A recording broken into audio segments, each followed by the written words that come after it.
Item ಯಾವುದೇ ಇರಲಿ try ಮಾಡಿ ಆಚಿ ಚಿಕನ್ ಮಸಾಲಾ. ಸೋಷಿಯಲ್ ಮೀಡಿಯಾದಲ್ಲಿ ಕಾಕ್ರೋಚ್ ಜನತಾ ಪಾರ್ಟಿ ಅಬ್ಬರ ಅಂತೂ ಜೋರಾಗಿದೆ. ಸಿಜೆಪಿ ಟ್ರೆಂಡ್ ಅನ್ನ ಈಗ ರಾಜಕೀಯ ಪಕ್ಷಗಳು ಅಸ್ತ್ರವಾಗಿ ಬಳಸಿಕೊಳ್ತಿದ್ದಾರೆ.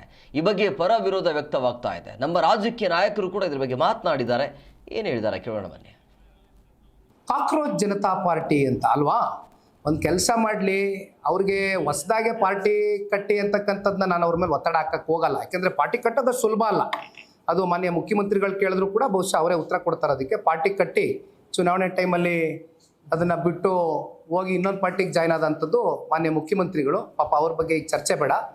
ಈಗ ಇಲ್ಲಿರ್ತಕ್ಕಂಥ ಪ್ರಶ್ನೆ ಒಂದೇ, ಕಾಕ್ರೋಚ್ ಪಾರ್ಟಿ ಅಂತ ಹುಟ್ಟಿದೆಯಲ್ಲ, ಸೋಷಿಯಲ್ ಮೀಡಿಯಾ ಇವತ್ತೇನು ಭಾಳ ಒಂದು ದೊಡ್ಡ ಮಟ್ಟದಲ್ಲಿ ಸಂಚಲನ ಸೃಷ್ಟಿಯಾಗಿದೆ.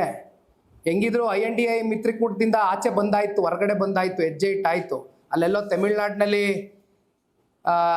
DMK ಜೊತೆಗೆ ಕೈ ಜೋಡಿಸಿದ್ರಿಂದ ಹೆಂಗೋ ಒಂದು 5 ಸೀಟು ಗೆದ್ಕೊಂಡು ಗೌರವ ಉಳಿಸ್ಕೊಂಡ್ರು ಪಾಪ.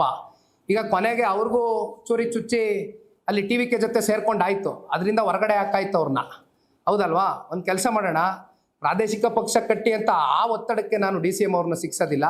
ಕಾಕ್ರೋಚ್ ಪಾರ್ಟಿಗೆ ಅಧ್ಯಕ್ಷ ಆಗ್ಬಿಡ್ಲಿ. ಅಧ್ಯಕ್ಷ ಆಗಿ 2028 ಚುನಾವಣೆಯಲ್ಲಿ ಅವರ ಅಧ್ಯಕ್ಷತೆಯಲ್ಲಿ ಒಂದು 50 ಸೀಟ್ ಗೆದ್ದು ತೋರಿಸ್ಲಪ್ಪ. ಯಾರು? DCM ಅವರು ಕಾಕ್ರೋಚ್ ಪಾರ್ಟಿಗೆ ಅಧ್ಯಕ್ಷ ಆಗಿ ಅಲ್ಲಾಗ್ಬಿಡ್ಲಿ ಸರ್. ನಮ್ಗೆ ಕೇಳಿದ್ರಲ್ಲ, ಪ್ರಾದೇಶಿಕ ಪಕ್ಷ 17 ಸೀಟು, 1 ಸೀಟು, 2 ಸೀಟು ಅಂತಾರಲ್ಲ. ಈಗ ಅವ್ರಿಗೆ ಯಾಕೆ ಒತ್ತಡ? ಒಂದು ಪ್ರಾದೇಶಿಕ ಪಕ್ಷ ಸಪ್ರೇಟ್ ಆಗಿ ಯಾಕೆ ಕಟ್ಟಿ ಅನ್ನೋದು ಒಂದು ಸಂಚಲನ ಸೃಷ್ಟಿಯಾಗಿದೆಯಲ್ಲ. ಮತ್ತೆ ದೇಶದಲ್ಲಿರ್ತಕ್ಕಂಥ ನಿರುದ್ಯೋಗ, ದೇಶದಲ್ಲಿರ್ತಕ್ಕಂಥ ಈ ನೀಟಲ್ಲಿ ಆಗಿರ್ತಕ್ಕಂಥ ಏನು ಪತ್ರಿಕೆ ಸೋರಿಕೆ, ಮತ್ತು ದೇಶದಲ್ಲಿ ಯುವಕರು ಭಾಳ ದೊಡ್ಡ ಪ್ರಮಾಣದಲ್ಲಿ ನಿರುದ್ಯೋಗವನ್ನು ಎದುರಿಸ್ತಾ ಇದ್ದಾರೆ. ಆದರೆ ಕೇಂದ್ರ ಸರ್ಕಾರ ಇದನ್ನು ಈ ಸಮಸ್ಯೆನೇ ಇಲ್ಲ ಅಂತಕ್ಕಂಥ ರೀತಿಯಲ್ಲಿ ಇದನ್ನು ಸೈಡ್ ಸ್ಟೆಪ್ ಮಾಡ್ತಾ ಇದೆ, ಇದಕ್ಕೆ ಅಡ್ರೆಸ್ ಮಾಡ್ತಾ ಇಲ್ಲ ಅಂತಕ್ಕಂಥ ಆಕ್ರೋಶ ಈ ದೇಶದ ಯುವಕರಲ್ಲಿ ಭಾಳ ಸ್ಪಷ್ಟವಾಗಿ ಕಾಣ್ತಾ ಇದೆ. ಈಗ ಅದನ್ನು ಇದು ಮರಿಮಾಚಲಿಕ್ಕೆ ಏನು ಮಾಡ್ತಾ ಇದ್ದಾರೆ ಅಂದರೆ, ಕೇಂದ್ರ ಸರ್ಕಾರ ನೋಡಿ ಪಾಪ ಅವರು X ಖಾತೆನೇ ಇವತ್ತು ಕ್ಲೋಸ್ ಮಾಡಿದ್ದಾರೆ.